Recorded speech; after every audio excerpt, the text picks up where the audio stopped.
मेरी भाषा हिंदी भाषा परिवार में आप सभी प्यारे बच्चों का एक बार फिर से स्वागत है।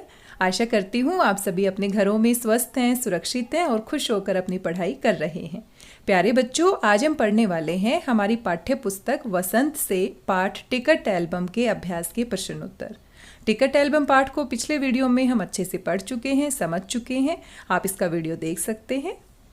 आज हम इस कहानी के अभ्यास के प्रश्नोत्तर पर चर्चा करने वाले हैं। आइए देखते हैं अभ्यास के प्रश्नोत्तर। कहानी से हमारा सबसे पहला प्रश्न है, नागराजन ने एल्बम के मुख्य पृष्ठ पर क्या लिखा और क्यों लिखा? इसका असर कक्षा के दूसरे लड़के लड़कियों पर क्या हुआ? प्यारे बच्चों, जब हमने कहानी को पढ़ा तो हमने देखा नागराजन के एल्बम के पहले ही पन्ने के ऊपर उसका नाम लिखा हुआ है और साथ में कुछ पंक्तियां भी लिखी है। आपने इन्हीं पंक्तियों को अपने प्रश्न के उत्तर में लिखना है। नागराजन के एल्बम के मुख्य पृष्ठ पर लिखा था A.M. नागराजन, जो कि उसका नाम है, और नीचे की पंक्तियों में लिखा था इस एल्बम को चुराने वाला बेशरम है। ऊपर लिखे नाम को कभी देखा है? ये एल्बम मेरा है। जब तक घास हरी है और कमल लाल, सूरज जब तक पूर्व से उगे और पश्चिम में छिपे, उस अनंत काल तक के लिए ये एल्बम मेरा है, रहेगा। ऐसा इसलिए लिखा था ताकि उसे कोई चुराने की कोशिश ना करे। ये एल्बम हमेशा हमेशा के लिए नागराजन के पास रही। कक्षा के दूसरे लड़के लड़कियों पर इसका बहुत असर हुआ। उन्होंने भी इसे अपने एल्बम और कॉपी में उतार लिया। हमारा दूसरा प्रश्न है, नागराजन के एल्बम के हिट हो जाने के बाद राजप्पा के मन की क्या दशा हुई? राजप्पा ने देखा नागराजन का एल्बम तो हिट हो गया है, सभी बच्चे उसके एल्बम को देखना चाहते हैं। अब राजप्पा के एल्बम को कोई पूछता तक नहीं है, तो उसके मन की दशा क्या हुई? दशा यानी हालत। वो अपने मन ही मन कैसा सोचता है, इस सभी के बारे में आपने अपने प्रश्न के उत्तर में लिखना है। नागराजन का एल्बम हिट हो जाने के बाद राजप्पा मन ही मन कुढ़ने लगा, मन ही मन चिड़चिड़ा हो गया। उसको अच्छा नहीं लगता था कि नागराजन का एल्बम इतना हिट हो गया है, और अपने फालतू टिकटों के बदले नागराजन से कुछ अच्छे टिकट लेने की सोचने लगा ताकि उसका एल्बम और अच्छा हो जाए। लेकिन उसने मौका देखकर नागराजन का एल्बम चोरी कर लिया। राजप्पा ने नागराजन के एल्बम को इसलिए चुरा लिया क्योंकि वह नहीं चाहता था कि उसके एल्बम के अलावा कोई दूसरों के एल्बम को देखे। कहानी से हमारा तीसरा प्रश्न है, एल्बम चुराते समय राजप्पा किस मानसिक स्थिति से गुजर रहा था? जब राजप्पा ने नागराजन का एल्बम चुराया था तो वो मन ही मन क्या सोच रहा था? प्यारे बच्चों, कहानी में हमने देखा था कि राजप्पा एल्बम तो चुरा रहा था, लेकिन साथ में डर भी रहा था कि कहीं कोई उसको देख ना ले। एल्बम चुराते समय राजप्पा का दिल बहुत तेजी से धड़क रहा था। वह बहुत घबरा रहा था, कहीं कोई देख ना ले। घर जाकर भी उसको ऐसा लग रहा था जैसे उसका सारा शरीर जल रहा हो। उसने रात में खाना भी नहीं खाया। उसका चेहरा भयानक हो गया था, डर के मारे बिल्कुल तमतमाने लगा था। घर के लोग उसे देखकर चिंतित हो गए थे। रात में उसे ठीक से नींद भी नहीं आई। एल्बम को तकिए के नीचे रखकर ही वह सो गया। यानी राजप्पा के मन की हालत नागराजन के एल्बम को चुराते समय काफी खराब थी। वह बहुत चिंता में था और साथ में डरा हुआ था कि कहीं किसी ने देख तो नहीं लिया, कहीं वह पकड़ा तो नहीं जाएगा। आइए हमारा अगला प्रश्न देखते हैं, राजप्पा ने नागराजन का टिकट एल्बम अंगीठी में क्यों डाल दिया? प्यारे बच्चों, कहानी में हमने देखा राजप्पा कितना डर जाता है, और जब उसके घर के दरवाजे की कुंडी को खटखटाया जा रहा था, तो वह काफ़ी डर जाता है। और उसके दोस्त अप्पू ने भी बताया था कि नागराजन के पापा सोच रहे हैं कि पुलिस में कंप्लेन कर दे, और उसने सोचा दरवाजे पर शायद पुलिस आई है, और पुलिस के डर से राजप्पा घर के पिछवाड़े में जाकर, जहां पर उसकी माँ ने अंगीठी पर पानी गर्म करने के लिए रखा था, वह एल्बम अंगीठी में डाल देता है और एल्बम जल जाता है। राजप्पा ने सोचा कि नागराजन के पिता पुलिस में शिकायत करेंगे और पुलिस आकर उसे पकड़ लेगी। अप्पू ने राजप्पा को बहुत डरा भी दिया था। जब राजप्पा की माँ ने किवाड़ खटखटाया तो राजप्पा ने समझा कि पुलिस आ गई है, और राजप्पा ने डर के मारे हड़बड़ाहट में वह एल्बम अंगीठी में डाल दिया, जिससे पुलिस को एल्बम का पता न चले। इसलिए राजप्पा ने नागराजन के एल्बम को अंगीठी में जला दिया था, ताकि किसी को कानो कान भी खबर ना हो कि एल्बम राजप्पा ने चुराया था। कहानी से हमारा पांचवा प्रश्न है, लेखक ने राजप्पा के टिकट इकट्ठा करने की तुलना मधुमक्खी से क्यों की है? प्यारे बच्चों, हम सभी जानते हैं मधुमक्खियाँ कितनी मेहनती होती हैं और कितनी मेहनत से वो फूल फूल पर जाकर शहद इकट्ठा करती हैं। इसीलिए राजप्पा भी घर घर जाकर अनेक बच्चों के पास जाकर, जो कि टिकट एल्बम इकट्ठा करते थे, अनेक तरह की टिकट लाता है और बड़ी ही मेहनत करता है। इसीलिए राजप्पा की टिकट इकट्ठा करने की आदत को मधुमक्खी के समान कहा गया है। जिस प्रकार मधुमक्खी सारा दिन दूर दूर तक घूम घूम कर फूलों के मकरंद को चूसती है, मकरंद यानी रस चूसती है, और शहद की एक एक बूंद इकट्ठा करती है, उसी प्रकार राजप्पा भी सारा दिन मेहनत करके दूर दूर से एक एक टिकट इकट्ठा करके लाता था। इस प्रकार राजप्पा का टिकटों का संग्रह यानी टिकटों का इकट्ठा करना मधुमक्खी द्वारा विभिन्न फूलों से रस लेने के समान था, और इसी समानता के कारण लेखक ने उसकी तुलना मधुमक्खी से की है। प्यारे बच्चों, कहानी से आगे भी हमें कुछ प्रश्न दिए गए हैं, आइए इनको भी देखते हैं। सबसे पहला प्रश्न आपसे पूछा गया है, टिकटों की तरह ही बच्चे और बड़े दूसरी चीजें भी जमा करते हैं, सिक्के उनमें से एक है। तुम कुछ अन्य चीजों के बारे में सोचो जिन्हें जमा किया जा सकता है, उनके नाम लिखो। जिस प्रकार से कहानी में टिकट इकट्ठा करने का शौक है राजप्पा को, वैसे ही बहुत सारे लोग ऐसे होते हैं जो अनेक प्रकार की वस्तुएं इकट्ठी करते हैं, जिनमें से सिक्कों का शौक एक हो सकता है, यानी लोग अनेक प्रकार के सिक्के इकट्ठे करते हैं। इसी प्रकार से और कौन कौन सी वस्तुओं को इकट्ठा किया जा सकता है, इसके बारे में सोचिए और आप बताइए। टिकटों और सिक्कों के अतिरिक्त पेंटिंग्स, बैग, जूते या कुछ अनमोल कलाकृतियां जमा की जा सकती है, या पौधों की पत्तियां इकट्ठी की जा सकती है, अनेक प्रकार के बीज इकट्ठे किए जा सकते हैं, या आपको कोई और शौक है तो उसके बारे में भी आप लिख सकते हैं। हमारा दूसरा प्रश्न है, टिकट एल्बम का शौक रखने के राजप्पा और नागराजन के तरीके में क्या फर्क है? तुम अपने शौक के लिए कौन सा तरीका अपनाओगी? वैसे तो राजप्पा और नागराजन दोनों के पास ही टिकट एल्बम है, लेकिन दोनों के जो शौक है उनमें बहुत अंतर है। आप किसकी तरह बनना चाहेंगे, राजप्पा या नागराजन? इसी के बारे में आपने बताना है।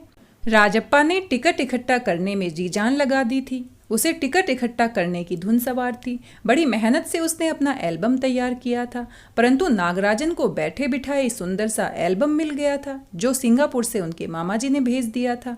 उनके मामा जी ने सिंगापुर से उनके लिए टिकट एल्बम भेज दिया था।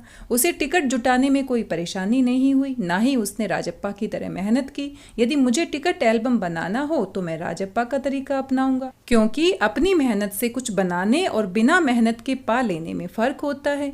प्यारे बच्चों, आप किसका तरीका अपनाएंगे? अगर आपको नागराजन का तरीका अच्छा लगा तो आप उसके तरीके को अपना सकते हैं, और अगर आपको राजप्पा का तरीका अच्छा लगा तो आप उसके तरीके को अपना सकते हैं। हमारा अगला प्रश्न है, इकट्ठा किए हुए टिकटों का अलग अलग तरह से वर्गीकरण किया जा सकता है। वर्गीकरण करना यानी अलग अलग कैटेगरी में बांटना, जैसे देश के आधार पर। ऐसे और आधार सोचकर लिखो। प्यारे बच्चों, जो टिकट होती हैं वो अनेक प्रकार की होती हैं। कभी कभी टिकटें जो होती हैं वो किसी महापुरुष के नाम से जारी की जाती हैं, कभी कभी विशेष दिवस के नाम से जारी की जाती हैं, कभी कभी किसी और कारण से जारी की जाती हैं। तो उन्हीं के आधार पर हम इनका वर्गीकरण कर सकते हैं। टिकटों का वर्गीकरण निम्न आधार पर किया जा सकता है। पशु पक्षियों के आधार पर राष्ट्रीय पक्षी मोर के नाम पर भी टिकट जारी है। महापुरुषों के आधार पर महात्मा गांधी जी के नाम पर भी टिकट जारी है, और इसी प्रकार से अनेक महापुरुषों के नाम से डाक टिकट जारी है। सामाजिक समस्याओं के आधार पर, समाज में कोई समस्या है, बेटी बचाओ बेटी पढ़ाओ, इस तरह से सरकार ऐसे मुद्दों पर भी टिकट जारी करती है।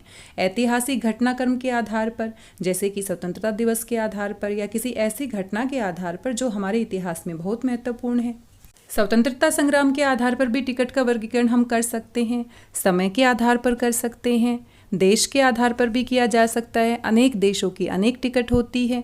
मूल्य के आधार पर, कितने रुपए के हिसाब से टिकट आती है, डिजाइन कैसा है, उसके आधार पर भी हम वर्गीकरण कर सकते हैं, उसका आकार कैसा है। इसलिए प्यारे बच्चों, टिकट का जो वर्गीकरण है वो अनेक आधार पर हम कर सकते हैं।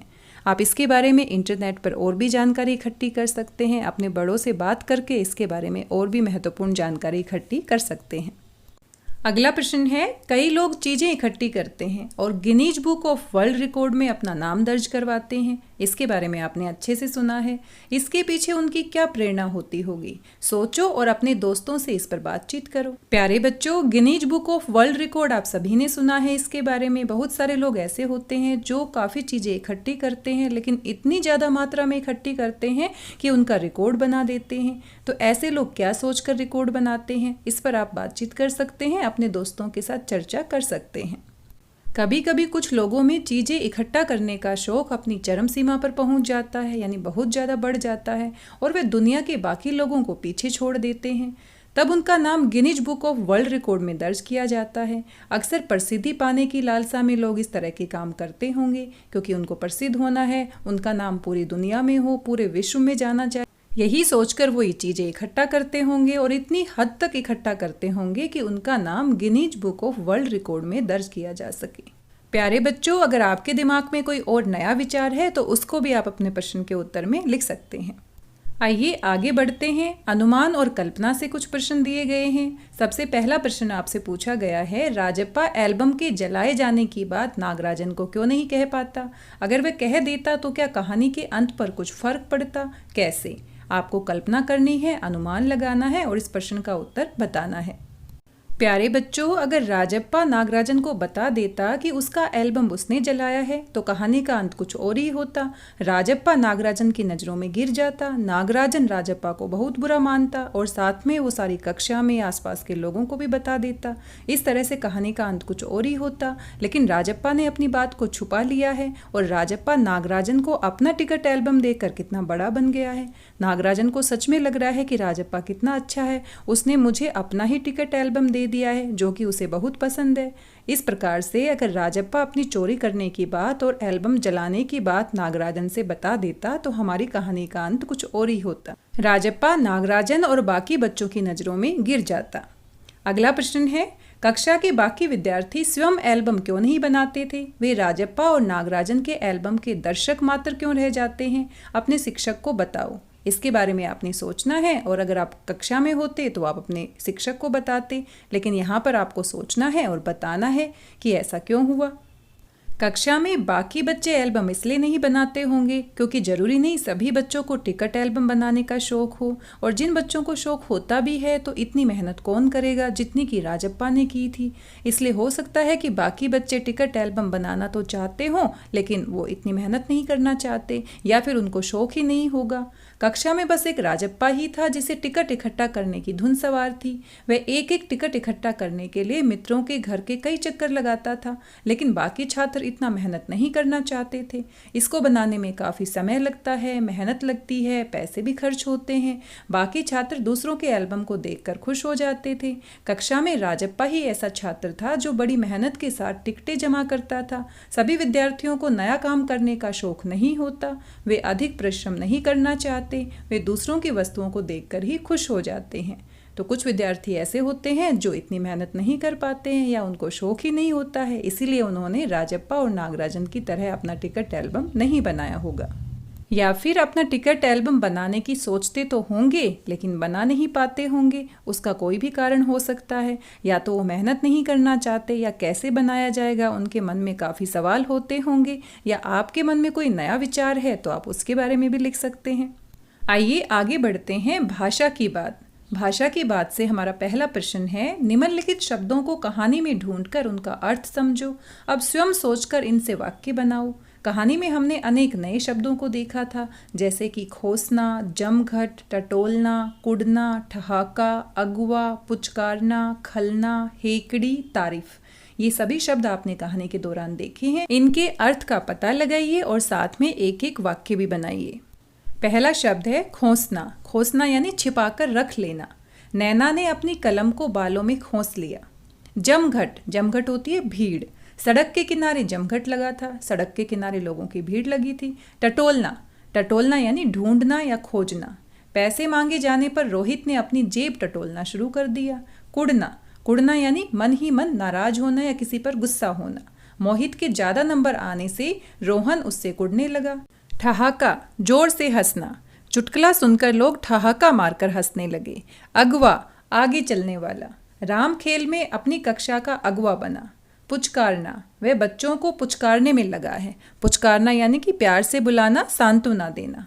खलना, खलने का अर्थ होता है बुरा लगना। वह अपने काम के कारण सबको खलने लगा। हेकड़ी, हेकड़ी यानी अकड़ दिखाना, जबरदस्ती दिखाना। अपनी हेकड़ी मेरे सामने मत दिखाना। तारीफ यानी प्रशंसा करना। नेहा के गुणों की सभी तारीफ करते हैं। इस तरह से सभी शब्दों के अर्थ आपने ढूंढने हैं और इनका वाक्य बनाना है। आप अपने हिसाब से नया वाक्य भी बना सकते हैं। अगला प्रश्न है, कहानी से व्यक्तियों या वस्तुओं के लिए प्रयुक्त हुए नहीं का अर्थ देने वाले शब्दों यानी नकारात्मक विशेषण को छांट कर लिखो। उनका उल्टा अर्थ देने वाले शब्द भी लिखो। पूरी कहानी को हमने पढ़ा है और पूरी कहानी में हमने नकारात्मक विशेषण शब्दों को छांटना है और उनके फिर विलोम शब्द लिखने हैं। आइए कोशिश करते हैं कौन कौन से नकारात्मक शब्द हो सकते हैं कहानी में। प्यारे बच्चों, ये सभी नकारात्मक विशेषण हमने कहानी से लिए हैं और इनके उल्टा अर्थ देने वाले शब्द भी हमने लिखे हैं। घमंडी यानी स्वाभिमानी, फिसड्डी पीछे रहने वाला, इसका उल्टा अर्थ देने वाला शब्द होगा बढ़िया यानी सबसे अच्छा। ईर्ष्यालु, ईर्ष्यालु यानी प्रेमी, किसी से ईर्ष्या करना और उसका उल्टा अर्थ देने वाला होगा प्रेम करना यानी प्रेमी। बेशर्म, शर्मीला। फालतू, आवश्यक। उतरा, चढ़ा। कीमती, सस्ता। चिंतित, निश्चिंत। भयानक, मनभावन। भयानक यानी डरावनी और मनभावन यानी मन को अच्छी लगने वाली। इस तरह से एक तरफ हमने नकारात्मक विशेषण शब्दों को लिया है और दूसरी तरफ उनके विलोम शब्दों को लिखा है। आगे आपको कुछ करने के लिए दिया गया है। मान लो कि स्कूल में तुम्हारी कोई प्रिय चीज खो गई। तुम चाहते हो कि जिसे वह चीज मिले वह तुम्हें लौटा दे। इस संबंध में स्कूल के बोर्ड पर लगाने के लिए एक नोटिस तैयार करो जिसमें निम्नलिखित बिंदु हो। खोई हुई चीज, कहाँ खोई, मिल जाने पर कहाँ लौटाई जाए, नोटिस लगाने वाले या वाली का नाम और कक्षा। इन सभी बिंदुओं को ध्यान में रखते हुए आपने एक नोटिस तैयार करना है कि आपकी क्या वस्तु खो गई है, कहाँ पर खोई है, मिल जाने पर कहाँ उसे लौटाया जा सकता है और आपका नाम और आपकी कक्षा के बारे में लिखना है। तो ये तो बड़ा ही मज़ेदार सा प्रश्न है। आप एक नोटिस तैयार कीजिए कि आपका कौन सा सामान गुम हो गया है, कहाँ पर गुम हुआ है और किस तरह से उसको लौटाया जा सकता है। प्यारे बच्चों, आप अपना नोटिस कुछ इस प्रकार से लिख सकते हैं। आप इस नोटिस की मदद ले सकते हैं और अपना खुद का नोटिस तैयार कर सकते हैं। सबसे पहले हम नोटिस लिखेंगे, उसके बाद इसका पूरा हम बाउंड्री बनाएंगे, बाउंड्री के अंदर नोटिस लिखेंगे। सूचित किया जाता है, मेरी गोल्डन रंग की टाइटन कलाई घड़ी खेलते समय विद्यालय प्रांगण में खो गई है। जिसे भी मिले कृपा करके 6th A के कक्षा अध्यापक को लौटा दे। वापस करने वाले को उचित पारितोषिक दिया जाएगा। पारितोषिक यानी इनाम दिया जाएगा। और नीचे नाम लिखा है परसून कुमार 6th A। इसी प्रकार से आपने कोई भी वस्तु के बारे में सोचना है जो आपकी खो गई है और कहाँ पर खोई है और किस तरह से उसको लौटाया जा सकता है। इस सभी के बारे में आपको एक अपना नोटिस बनाना है। दूसरा प्रश्न है, डाक टिकटों के बारे में और जानना चाहो तो नेशनल बुक ट्रस्ट नई दिल्ली से प्रकाशित पुस्तक डाक टिकटों की कहानी पढ़ो। प्यारे बच्चों, इस पुस्तक को आप खरीद सकते हैं, इंटरनेट से डाउनलोड कर सकते हैं या फिर अपनी लाइब्रेरी में अगर आपके है तो वहाँ से आप ले सकते हैं। डाक टिकटों की कहानी और अधिक जानकारी के लिए आप इसको पढ़ सकते हैं। आगे देखते हैं, सुनना सुनाना। राजप्पा और नागराजन की तरह क्या तुम भी कोई शौक रखते हो? उससे जुड़े किस्से सुनाओ। अगर आपको भी कोई शौक है, कोई वस्तु जमा करने का, कोई वस्तु इकट्ठी करने का, तो वो किस्सा आप सुना सकते हैं, उसके बारे में आप लिख सकते हैं। इस प्रश्न का उत्तर तो आप ही बता सकते हैं क्योंकि आपको कौन कौन से शौक हैं, तो सभी बच्चे अपना उत्तर खुद से लिखेंगे। आगे है, कुछ कहानियां सुखांत होती हैं और कुछ कहानियां दुखांत। सुखांत यानी जिस कहानी का अंत सुख के साथ होता है या सब खुशी खुशी होते हैं, और दुखांत कहानियाँ वो होती है जिनके अंत में दुख होता है या उनका अंत अच्छे तरीके से नहीं होता। इस कहानी के अंत को तुम दुखांत मानोगे या सुखांत, बताओ। तो कहानी के अंत में क्या होता है उसको याद करने की कोशिश कीजिए। अंत में राजप्पा रोता हुआ दिखाया जाता है और जब कोई व्यक्ति रोता है, दुखी होता है, तो उस कहानी के अंत को हम सुखांत तो नहीं कह सकते, यानी इस कहानी का अंत क्या है, दुखांत है। कहानियाँ प्राय आमतौर पर सुखांत और दुखांत दो प्रकार की होती हैं। ऐसी कहानियाँ जिसका अंत सुखद होता है सुखांत कहलाती हैं। जिन कहानियों का अंत किसी दुखद घटना से होता है उसे हम दुखांत कहानी कहते हैं। इस कहानी का अंत राजप्पा के फूट फूट कर रोने से होता है, अतः ये कहानी कैसी होगी, दुखांत कहानी होगी। आगे है बोलते चेहरे। कुड़ता चेहरा, ईर्ष्यालु चेहरा, घमंडी चेहरा, अपमानित चेहरा, भूखा चेहरा, चालबाज चेहरा, भयभीत चेहरा, रुआंसा चेहरा। प्यारे बच्चों, इन सभी चेहरों को आप अभिनय कर कर बता सकते हैं, इनकी एक्टिंग कर सकते हैं। आप अपने घर पर इसकी एक्टिंग करके दिखा सकते हैं, अपने दोस्तों के बीच में कर सकते हैं कि अगर आप कुड़ रहे हैं तो कैसा चेहरा बनाएंगे, किसी से ईर्ष्या करते हैं तो कैसा चेहरा बनाएंगे, अगर घमंडी वाला चेहरा बनाना है तो आप कैसे बनाएंगे। अगर आपका किसी ने अपमान कर दिया है तो कैसा चेहरा होगा, भूख लगी है तो कैसा चेहरा होगा, चालबाजी कर रहे हैं तो कैसा होगा, डर के मारे आपका चेहरा कैसा दिखाई देगा, और रुआसा होना यानी रोने जैसा होना, इन सभी के बारे में आप अभिनय कर सकते हैं अपने परिवार के साथ, अपने दोस्तों के साथ, और इस तरह से आप इसका आनंद उठा सकते हैं। ये बड़ा ही मज़ेदार लग रहा है, आप इसको करके ज़रूर देखिएगा। प्यारे बच्चों, इसी के साथ इस वीडियो में हमने पूरे पाठ के अभ्यास के प्रश्न उत्तर डिस्कस किए हैं, इनके ऊपर चर्चा की है। आशा करती हूँ आपको सभी समझ में आए होंगे और आपको वीडियो अच्छा लगा होगा। प्यारे बच्चों, अंत में आपसे कुछ सवाल पूछे जा रहे हैं। आशा करती हूँ इन सवालों को आप समझेंगे और इनके उत्तर आप मुझे मैसेज करके बताएंगे। सबसे पहला सवाल है आपसे, टिकट एल्बम पाठ के लेखक कौन है? आपको 4 उत्तर दिए गए हैं, जिसमें से एक उत्तर सही है, आपको हमें बताना है। ख भाग में नागराजन को एल्बम किसने भिजवाया था? आपके पास 4 उत्तर हैं, सही उत्तर आपको बताना है। अगला हमारा प्रश्न है, नागराजन को लड़के क्यों घेरे रहते थे? 4 आपके पास उत्तर हैं, आपने सही उत्तर बताना है। नागराजन के मामा कहाँ रहते थे? इसका उत्तर भी आपने मैसेज करके बताना है। और हमारा अंतिम प्रश्न है, नागराजन का एल्बम किसने चुराया था? 4 आपके पास विकल्प दिए गए हैं, एक सही उत्तर है, वो आपने बताना है। आशा करती हूँ आपको प्रश्न पसंद आए होंगे और इन सभी के उत्तर आपको अच्छे से पता भी है, क्योंकि आपने कहानी को बड़े अच्छे से समझा है, बड़े अच्छे से पढ़ा है। आशा करती हूँ आप सभी इनके उत्तर मुझे बताएंगे। आज के इस वीडियो में बस इतना ही। मिलते हैं अगले वीडियो में एक नए पाठ के साथ, एक नई कहानी के साथ। तब तक स्वस्थ रहिए, व्यस्त रहिए, मस्त रहिए और खुश होकर पढ़ते रहिए। मेरी भाषा हिंदी भाषा परिवार से जुड़ने के लिए आप सभी प्यारे बच्चों का धन्यवाद, बहुत बहुत धन्यवाद।